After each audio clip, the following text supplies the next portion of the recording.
Gifted IQ level होता है 130 से 145 तक। इनकी दुनिया में जनसंख्या कितनी है? मुश्किल से 2 या 3% लोग हैं। देखने के कारण हमारा आईक्यू घटता है। जी हाँ, आईक्यू लेवल बढ़ता भी है, घट भी सकता है। यदि आप क्रिएटिव चीजें करोगे, अच्छी अच्छी चीजें पढ़ोगे, समझोगे, दिमाग लगाओगे, तो आपका आईक्यू लेवल बढ़ेगा। लेकिन यदि 6 साल का बच्चा 20 से 25 साल वालों के काम करने लगे तो इको क्या कहते जाए कि मेंटल एज है। बच्चों को उनकी एज के अकॉर्डिंग कंटेंट नहीं मिल रहा है, बल्कि बच्चों को एडल्ट कंटेंट ज्यादा दिख रहा है, जिसकी वजह से उनके शरीर में जो हार्मोन वगैरह है डिसबैलेंस हो गए हैं या उम्र से पहले ही वो रिलीज हो रहे हैं। ऐसे लेविस-टर्मन, इन्हीं लेविस-टर्मन ने ही आईक्यू है ना, जो जिसको हम इंटेलिजेंट कोशेंट कहते हैं, इसका फॉर्मूला दिया था। जी, हमारी न्यूरोसाइंस क्या कहते हैं कि यदि कोई व्यक्ति पे सिर्फ एक चीज आ जाती है, इको मतलब जो नहीं है कि वो इंटेलिजेंट है। यदि किसी व्यक्ति पे इंग्लिश आ जाती है तो इसका मतलब ये नहीं कि इंटेलिजेंट है। समाज के अकॉर्डिंग तो हर वो व्यक्ति इंटेलिजेंट है जिस पे इंग्लिश बोलना आती है, जो कोई ना कोई सरकारी नौकरी करता है। जय हिंद। जिसने क्लास में टॉप करा वो सबसे ज्यादा इंटेलिजेंट व्यक्ति है, और जिसने क्लास में टॉप किया फेल हो गया वो समाज का सबसे इंटेलिजेंट व्यक्ति नहीं, वो समाज का सबसे मूर्ख व्यक्ति है। जिसने क्लास में टॉप करा वो सबसे इंटेलिजेंट व्यक्ति, और जो क्लास में फेल हो गया वो सबसे गधेड़िया। ऐसे व्यक्ति जो सरकारी नौकरी कर रहे हैं वो होशियार, ऐसे व्यक्ति जो उन पर अंग्रेजी बोल तो आ जाती है बेहोशियार, ऐसे व्यक्ति जो शुद्ध हिंदी बोल देता है वो होशियार, और जो बेचारे जिन पर थोड़ा थोड़ा कुछ ये सब आता नहीं है तो वो नंबर 1 के गधा। क्या सच में इंटेलिजेंट का पैरामीटर ये है कि आपको कोई एक भाषा आनी चाहिए, आपको क्लास में टॉप करना चाहिए? क्या वही इंटेलिजेंट होगा? तो देखो, आप अपनी क्लास में इंटेलिजेंट हो, लेकिन जब आपकी गाड़ी खराब हो जाती है तो आप एक मैकेनिक के पास जाते हो। वो मैकेनिक उस गाड़ी की आवाज सुन के ये बता देता है कि इस गाड़ी में क्या प्रॉब्लम है। शायद आपको किसी जगह की माप करने के लिए मेजरमेंट की जरूरत पड़ेगी, लेकिन एक किसानों के यहाँ चले जाओ तो किसान है ना अपनी आंखों से देख के बता देंगे कि ये खेत इतने एकड़ का होगा, इतने एकड़ का होगा। लेकिन यहाँ यदि ये चीज उनके मम्मी पापा से बोलो ना, किसान के मम्मी पापा से और उस मैकेनिक के मम्मी पापा से, कि तुम्हारा लड़का होशियार है कि नहीं है, तो वे कहेंगे नहीं, हम भैया तो 8वीं क्लास के बाद स्कूल नहीं गए। तो ऐसी कंडीशन में क्या वो व्यक्ति का होशियार मानो जाए कि नहीं मानो जाए? तो आज के वीडियो में अपन एक इंटेलिजेंट वर्ड पर बात करेंगे और ये देखेंगे कि आखिर आईक्यू लेवल होता क्या है। इस आईक्यू लेवल के चक्कर में कई लोग पागल हैं कि उनका दिमाग आईक्यू लेवल ज्यादा है, इनका आईक्यू लेवल कम है, तुम्हारा आईक्यू लेवल कम है, कैसे तुम पे अंग्रेजी नहीं आती, तुम्हारा आईक्यू लेवल कम है क्योंकि तुम फेल हो जाते हो। इसके बारे में हम चर्चा करेंगे। तो सबसे पहले हमें यह समझना होगा कि आखिर इंटेलिजेंट होता क्या है। तो इंटेलिजेंट को हम 2 तरीके से देखेंगे। आखिर समाज क्या कहता है इंटेलिजेंट कौन है, और हमारी न्यूरो साइंस या साइंस क्या कहती है कि इंटेलिजेंट क्या है। तो पहले अपने समाज की जाने। तो समाज के अकॉर्डिंग तो हर वो व्यक्ति इंटेलिजेंट है जिस पे इंग्लिश बोलना आती है, जो कोई ना कोई सरकारी नौकरी करता है। ये सब बच्चा सबसे इंटेलिजेंट है। पूरी बुआ, पूरे रिश्तेदार, पूरे मोहल्ला को सबसे फेवरेट लड़का कौन है? जो इन पे अंग्रेजी बोलते बात है, जो इन पे तनक से जनरल नॉलेज आते हैं और कोई ना कोई सरकारी नौकरी कर रहा है, तो वो समाज का सबसे इंटेलिजेंट लड़का है। लेकिन वही एक बच्चा जहां गाड़ी सुधरती है वहां पर मैकेनिक है, तो वो बच्चा कौन है? ढोर है, गवार है। देख तो गाड़ी साफ कर रहा, गाड़ी सुधार रहा है, ये है। एक व्यक्ति है जो खेती करता है, बहुत मेहनत लगती है खेती करने में, वो कहला वो भी गवार है। होशियार सिर्फ वो है जो कि सरकारी नौकरी कर रहा हो, जिसको अंग्रेजी भाषा आती हो, जिसको ये आता हो। समाज के अनुसार यही इंटेलिजेंट लोग हैं। एक बच्चा है जिसके 99% मार्क्स आए और एक बच्चा 85% मार्क्स आए, इनमें तुरंत समाज बता देगा कि भैया 99% बच्चा समझदार है, वो इंटेलिजेंट है, और जो 85% वाला मेहनत नहीं करता, कम मेहनत करता होगा। ऐसा बोलता है कौन? हमारा समाज। लेकिन न्यूरो साइंस जब इस चीज को बोलती है तो बोलती है ऐसा बिल्कुल नहीं है। देखो, साइंस का अपना पॉइंट ऑफ व्यू होता है। जो समाज है ना, समाज तो पागलिया है पूरा। समाज को कुछ काम धाम नहीं है, समाज ने पढ़ा नहीं है, वो बिना जाने किसी भी चीज पे अपना ज्ञान देने लगते हैं। एक व्यक्ति है जिसको इंग्लिश आती है, इसका क्या लेना देना कि वो इंटेलिजेंट है? इंग्लिश एक भाषा है, ना कि पूरा ब्रह्मांडीय ज्ञान है कि आप उसको थोप रहे हो, एक थोप रहे हो कि वो इंटेलिजेंट व्यक्ति है। भारत की सबसे बड़ी विडंबना यह भी है कि यहाँ अपनी खुद की लैंग्वेज को गलत मानते हैं। अपने यहाँ जैसे कोई बुंदेलखंड का होगा, कोई भोजपुरिया होगा, उसको बुंदेलखंडी बोलने में शर्म आती है, भोजपुरिया वाले को बोलने में शर्म आती है। और ये स्कूल वाले क्या करते हैं कि ये भाषा नहीं बोलनी चाहिए, वो भाषा नहीं बोलनी चाहिए। अब इन बेवकूफों को कौन समझाए कि जो आईक्यू लेवल का मतलब सिर्फ एक भाषा का नहीं होता है। थोड़ी उनको सोशलॉजी भी पढ़नी थी, सोशल स्टडीज भी पढ़नी थी। ये हमारी संस्कृति है, हमारी संस्कृति को हमें अपना प्रचार करना चाहिए कायदे से, हमें अपनी संस्कृति को बचा के रखना चाहिए, क्योंकि आने वाले टाइम में कौन बुंदेलखंडी बोलेगा, कौन भोजपुरी बोलेगा। इसलिए हमें अपनी संस्कृति वगैरह को बचाना चाहिए। इन दोगली लोगों में मत आओ समाज के अनुसार जो इंटेलिजेंट कहलाते हैं। आप अंग्रेजी बोलने लगते हो। जो पूरी दुनिया में सिर्फ भारत अकेला ऐसे देश है जो ऑफिशियल लैंग्वेज का यूज नहीं करता। हम कह रहे कम से कम हिंदी लैंग्वेज में करो, कंपलसरी तो करो। लेकिन नहीं, अमेरिका की भाषा इंग्लिश है, वहां कोई प्रोडक्ट बनेंगे वो इंग्लिश में होंगे।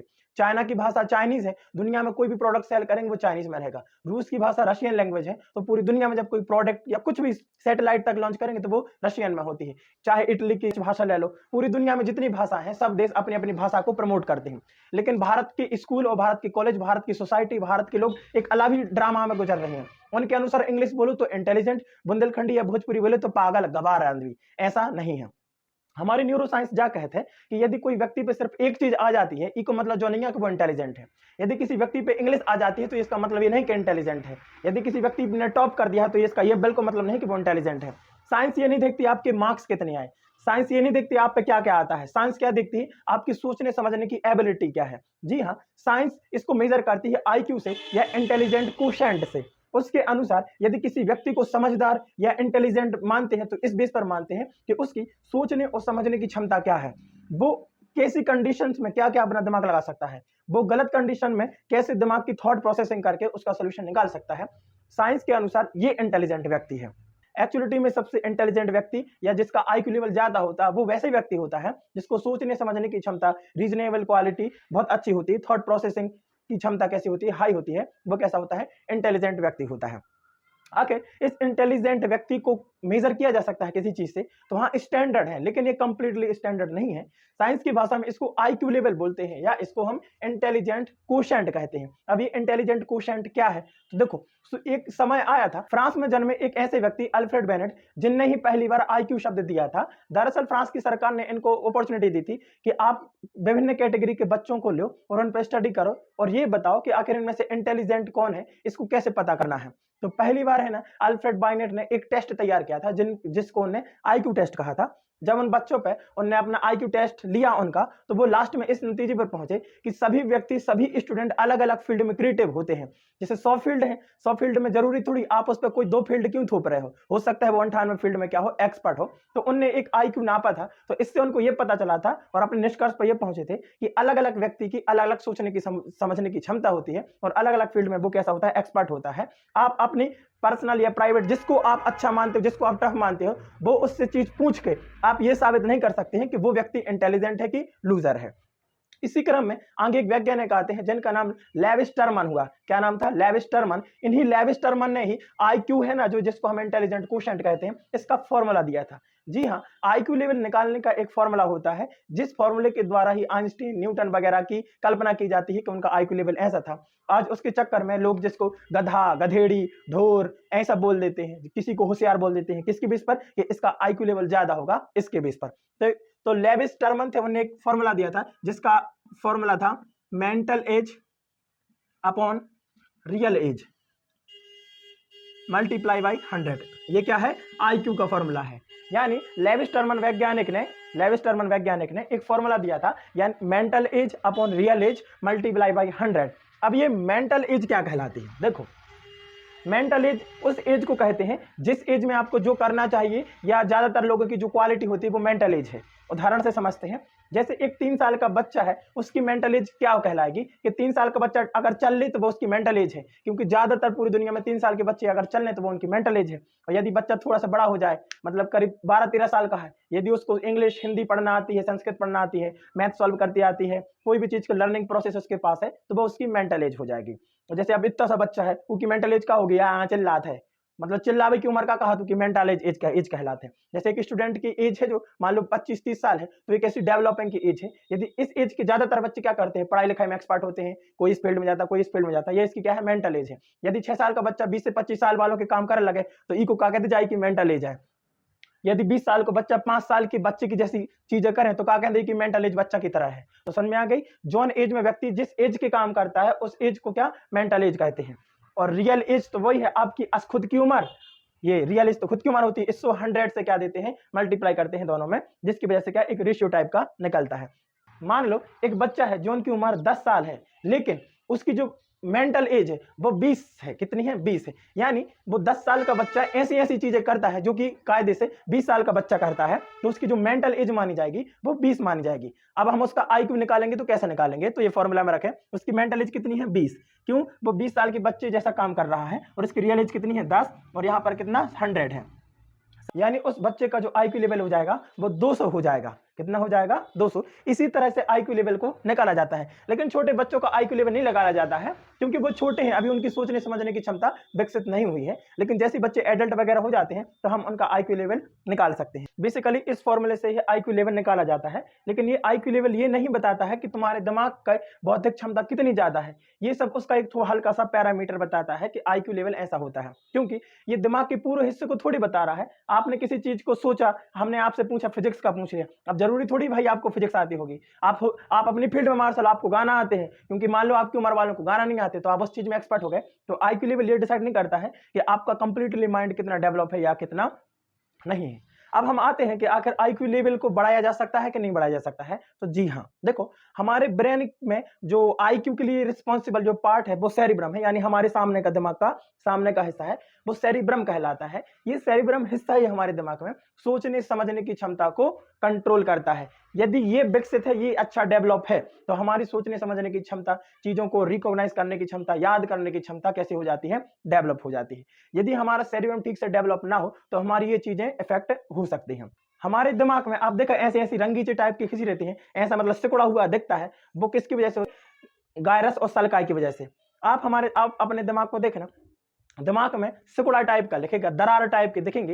एक्चुअलिटी में वो दरारें टाइप की सिकुड़ी हुई दरारें टाइप की दिखती हैं, असल में वो गायरस सलकाई है। गायरस और सलकाई है। ये गायरस और सलकाई सोचने और समझने से क्या होती है, ये बड़ी होती हैं, और कम सोचने से कैसी होती हैं, छोटी होती हैं। यानी कि यदि आप प्रॉपर अच्छा सोचते हो, अच्छा समझते हो, नई नई चीजें करते हो, तो ये डेवलप होती हैं, ये बढ़ती हैं। कैसे होती हैं? बढ़ती हैं। लेकिन यदि आप नहीं सोचते हो, डम रहते हो, आप ऐसे काम करते हो जिसमें सोचना समझने का कोई काम नहीं होता, तो ये कैसी होती हैं? सिकुड़ती जाती हैं। जिसके कारण क्या होता है, आपकी सोचने समझने की क्षमता प्रभावित होती है और आपका आईक्यू लेवल कम होता है। आईक्यू बढ़ाने का सबसे बेस्ट तरीका ये है, विज्ञानी मानता है, न्यूरोसाइंस ये मानता है, कि यदि आप नई नई चीजें ट्राई करें, आप नई नई चीजों को देखें, ऐसी चीजें करें जिनमें दिमाग लगाना पड़ता है, ऐसी चीजें करें जिनमें लॉजिक लगाना पड़ता है, जिसमें बहुत ज्यादा दिमाग को एक्टिव करना पड़ता है। यदि ऐसी चीजें आपके रूटीन में है तो आपका दिमाग बहुत शार्प हो जाता है। आपके दिमाग में जो न्यूरॉन्स ज्यादा बनने लगते हैं, जिसकी वजह से आपकी सोचने समझने की क्षमता बढ़ जाती है, जिससे सेरिब्रम हमारा डेवलप होगा। और जैसे ही सेरिब्रम डेवलप होगा, हमारा आईक्यू कैसा हो जाएगा? बढ़ जाएगा। जैसे आजकल के जो बाल बच्चे होते हैं, छोटे छोटे बच्चे होते हैं, मम्मी पापा को टाइम नहीं है, दादा दादी को टाइम नहीं है, तो बच्चा थोड़ा सा शोर किया, उसके हाथ में मोबाइल पकड़ा दिया, और मोबाइल में क्या पकड़ा देंगे? रील देखो बेटा। अब वो बढ़िया ऐसी ऐसी मस्त रील देख रहा है। अब रील में कोई ऐसी सोचने समझने वाली चीज नहीं होती कि उस रील को देखने पर हमें कुछ सोचना या समझना या दिमाग लगाना पड़े। वो कंटिन्यूअसली ऐसा ऐसा देख रहा है, ऐसा ऐसा देख रहा है। अब जिससे क्या होगा, उसके दिमाग में कोई मेहनत ही नहीं करनी पड़ रही है, उसके दिमाग को सोचने समझने की चीजें समझ में ही नहीं आ रही है। इससे क्या होगा? इससे उसकी जो सोचने समझने की क्षमता प्रभावित होती है और मंद बुद्धि टाइप का हो जाता है। तो बच्चों को शायद मोबाइल वगैरह नहीं देना चाहिए, क्योंकि उनकी सोचने समझने की क्षमता को प्रभावित करते हैं। दूसरा, इसके कारण ही बच्चों में अर्ली प्यूबर्टी आने लगी है। आजकल के बच्चों को देखो, 12-13 साल में रिप्रोडक्टिव ऑर्गन्स उसके डेवलप होने लगे हैं। प्यूबर्टी उम्र से पहले आ रही है। इसका कारण कहीं ना कहीं रील्स वगैरह है या एडल्ट कंटेंट है। बच्चों को उनकी एज के अकॉर्डिंग कंटेंट नहीं मिल रहा है, बल्कि बच्चों को एडल्ट कंटेंट ज्यादा दिख रहा है, जिसकी वजह से उनके शरीर में जो हार्मोन वगैरह है डिसबैलेंस हो गए हैं, या उम्र से पहले ही वो रिलीज हो रहे हैं। ऐसे में क्या होगा, कम उम्र में बच्चे क्या करेंगे, प्यूबर्टी आ जाएगी। और जब कम उम्र में बच्चे प्यूबर्टी आ जाएंगी तो उनका दिमाग उल्टी सीधी जगह जाएगा है। लेकिन इस कंटेंट के कारण है ना, हमारा आईक्यू इफेक्ट हुआ है, हमारी एज डिफेक्ट हुई है, बहुत सारी चीजों का हमें इसमें सामना करना पड़ रहा है। तो आइंदा कभी आप ये मत कहना कि इंटेलिजेंट सिर्फ वो व्यक्ति है जिसको ये आता है, या इंटेलिजेंट व्यक्ति भी हो जिसको ये आता है। इंटेलिजेंट व्यक्ति हर व्यक्ति है जिसकी सोचने समझने की क्षमता अच्छी है, और इसको और बढ़ाने के लिए आप नई नई चीजें ट्राई कर सकते हैं, जिससे आईक्यू बढ़ जाएगा। जो आइंस्टीन थे, इनका जो आईक्यू लेवल था बहुत ज्यादा हाई था, कहते हैं 160 होता है। तो आईक्यू लेवल की कुछ टाइप होते हैं कि ये आईक्यू लेवल एवरेज कहलाता है, ये आईक्यू लेवल हाई कहलाता है।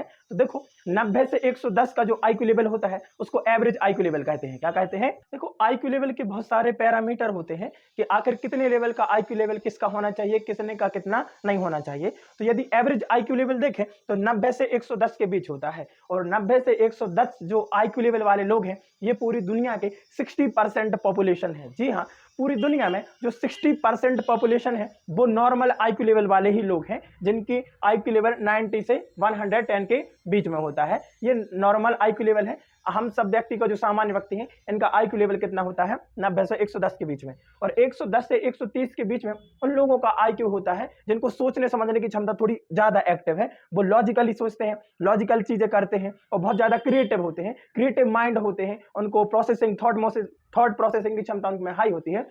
ऐसे लोग का जो IQ होता है वह 110 से लेकर 130 होता है, वो हाई एक IQ लेवल वाले लोगों में आते हैं। जो अपनी सोसाइटी में जो इंटेलिजेंट लोग होते हैं वो यहीं तक सिमट जाते हैं, कहाँ, हाई IQ वाले में। लेकिन इससे ऊपर कहलाता है gifted IQ level. Gifted IQ level होता है 130 से 145 तक।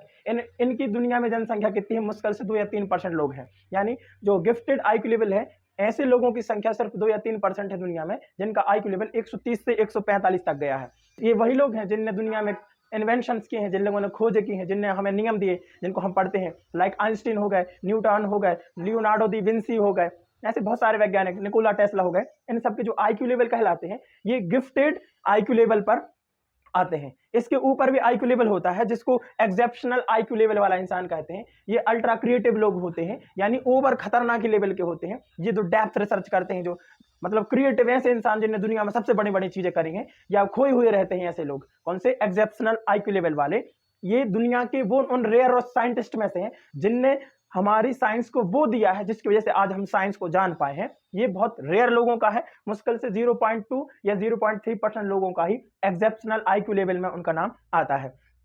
यदि 90 से कम का किसी का IQ लेवल है तो वो बॉर्डर लाइन IQ लेवल कहलाता है। हाँ, ठीक ठाक बच्चा है, सोच लेता है, हल्का सा समझ लेता है, अपने रोजमर्रा की जिंदगी में नॉर्मल है, काम कह दो तो कर लेता है। लेकिन यदि बच्चा वो 70 के नीचे आ जाए, कितने IQ लेवल के, यदि 70 के नीचे यदि कोई व्यक्ति है या भैया या छोटा बच्चा है, यदि उसका इसके नीचे IQ लेवल है तो उसको स्पेशलिस्ट या न्यूरोलॉजिस्ट के यहाँ दिखाना चाहिए, साइकेट्रिस्ट के यहाँ थेरेपी के जरिए उसको इलाज करवाना चाहिए, क्योंकि ऐसा बच्चा मंद बुद्धि का हो सकता है। रील्स देखने के कारण हमारा IQ घटता है। जी हाँ, IQ लेवल बढ़ता भी है, घट भी सकता है। यदि आप क्रिएटिव चीजें करोगे, अच्छी अच्छी चीजें पढ़ोगे, समझोगे, दिमाग लगाओगे तो आपका IQ लेवल बढ़ेगा। लेकिन आप ऐसी चीजें करोगे जिसमें दिमाग लग नहीं है, आप हैबिट बना लो तो आपका दिमाग लेजी हो जाएगा, जिससे आपका IQ लेवल कम हो जाएगा। हम अगले वीडियो में बात करेंगे आखिर रील्स का हमारे जीवन में क्या इफेक्ट पड़ता है, हमारे माइंड पर क्या इफेक्ट पड़ता है, क्या उससे बीमारियां होती हैं, क्या उससे मंद बुद्धि कैसे होती है। मिलते हैं अगले वीडियो में, तब तक के लिए जय हिंद।